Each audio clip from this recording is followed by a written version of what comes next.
আছো? আশা করি ভালো আছো। আমিও মোটামুটি ভালো আছি বন্ধুরা।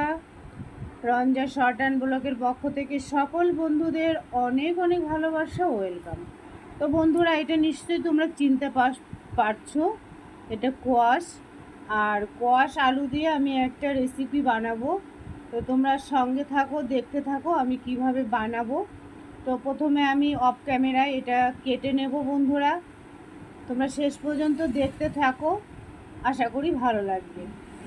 তো প্রথমে আমি এটা সুন্দর করে কেটে ধুয়ে পরিষ্কার করে নেব, তারপরে আবার আসছি ফিরে। সঙ্গে তোমরা দেখো, আমি কেটে কুটে রেডি করে নিয়েছি। এই যে এইভাবে আমি কেটেছি কোয়াশটা, আলুটা এইভাবে কেটেছি। আর এটা আমি রান্না করব। কিভাবে করব, এটা হচ্ছে মটরের ডাল পিষা আছে। তো মটরের ডালের মধ্যে দেওয়া আছে কালো জিরে আছে, লবণ আছে, হলুদ আছে, সামান্য চিনি আছে, আর একটু হিং আছে, পরিমাণ মতন লবণ আছে, দুটো কাঁচা লঙ্কা আছে। তো বন্ধুরা, এটা কালকে আমি বড়া করেছিলাম, বড়ার তরকারি করেছিলাম। তো একটুকুনো বেঁচে আছে, তার জন্য ভাবলাম তো আমি সবজিটা করে ফেলি। আর এখানে আছে জিরে, ধনে, হলুদ আর সামান্য একটু আদা আমি পেস্ট করে রেখেছি। তো বন্ধুরা, প্রথমে আমি বড়াটা করে নেব, ছোট্ট ছোট্ট আকার করে বড়াটা করে নেব। তোমরা দেখতে থাকো। এদিকে কড়াইয়ে কিন্তু আমি তেল বসিয়ে দিয়েছি, সাদা তেল। তো বড়াটা আমি আগে ভেজে নেব। বন্ধুরা দেখো, বড়াগুলো আমি ভেজে নিয়েছি। একটু নরম হয়ে গেছিলো, তার জন্য শেপটা ভালো আসেনি।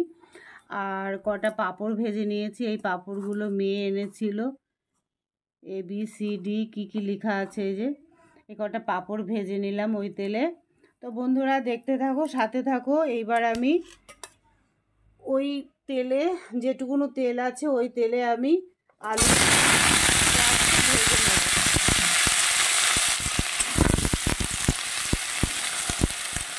এটা ভাজার পরে আসছি বন্ধুরা, সঙ্গে থাকো, দেখতে থাকো। বন্ধুরা দেখো, কোয়াশটা আর আলুটা কিন্তু আমি ভেজে নিয়েছি, দেখতেই পারছো। তো এটাকে এবার আমি তুলে নেব। তো বন্ধুরা, এই দেখো, আমি তো ভেজে নিয়েছি, বড়াটাও ভেজে নিয়েছি, কোয়াশ আলুটাও ভেজে নিয়েছি। এদিকে কড়াইয়ে আর একটু তেল দিয়ে দিয়েছি।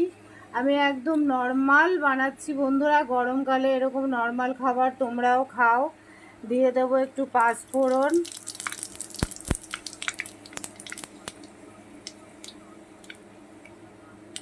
পাঁচফোড়নটা একটু ভাজা হবে।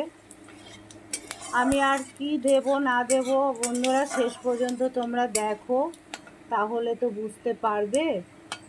তো বুঝবে কি করে বলো। তো পাঁচফোড়নটা আমার ভাজি হয়ে গেছে। এই পর্যায়ে আমি আবার দিয়ে দেব ভেজে রাখা কোয়াশ আর আলুটা। তো বন্ধুরা দেখো, কোয়াশ আর আলুটা দেওয়ার পরে আমি দিয়ে দেব দুটো লঙ্কা, আর দিয়ে দেব একটু টমেটো, আর দিয়ে দেব বন্ধুরা এখানে পিষে রাখা আছে হলুদের গুঁড়ো আছে, জিরে ধনের গুঁড়ো আছে, সামান্য একটু আদা আছে বন্ধুরা। এবার সুন্দর করে এটাকে আমি কষাবো। আর দিয়ে দেব পরিমাণ মতন লবণ, লবণটা কাছে নেই বন্ধুরা।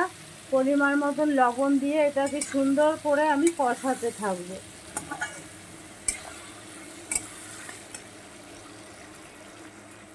বন্ধুরা দেখো, আমি সুন্দর করে কিন্তু কষিয়ে নিয়েছি, আর পরিমাণ মতন লবণও দিয়ে দিয়েছি।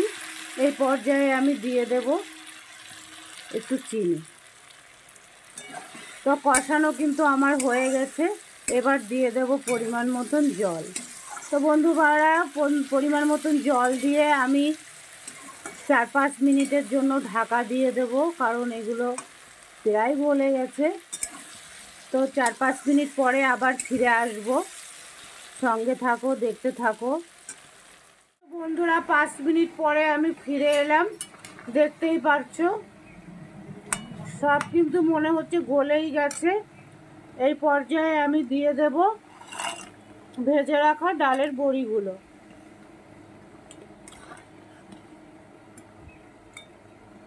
তো আমি আর ঢাকবো না বন্ধুরা, এইভাবে ঝোলটা আর একটু টানিয়ে নেব। আর এই বড়িগুলো খুব তাড়াতাড়ি গলে যায়। তো বন্ধুরা দেখো, সবজি কিন্তু আমার একদম রেডি হয়ে গেছে, আর আমি কিছুই ব্যবহার করব না। তো দেখলে অতি সংক্ষেপে আমি বানালাম। দেখো বন্ধুরা, সবজি আমার রেডি। কোয়াশ বলে ওটাকে মনে হয়, কোয়াশ আলু দিয়ে আর মটরের ডালের বড়া করে সবজিটা করেছি। শুধু পাঁচফোড়ন ফোড়ন দিয়েছি আর একটু গুঁড়ো মশলা ব্যবহার করেছি, দেখতেই পারলে বন্ধুরা। তো এইভাবে গরমকালে এই ধরনের খাবার খাওয়া অনেক উপকার। তো যেটা আমি বানালাম আজকে, এটা কিন্তু খুবই স্বাস্থ্যকর একটা খাবার। তোমরাও এইভাবে গরমে হালকা পাতলা খাবার খেও বন্ধুরা। আর ভিডিওটা বাড়াবো না। শুভ দুপুর, ভালো থেকো বন্ধুরা, সুস্থ থেকো। এখানে আমার ভিডিওটা সমাপ্ত করছি। Bye, tata.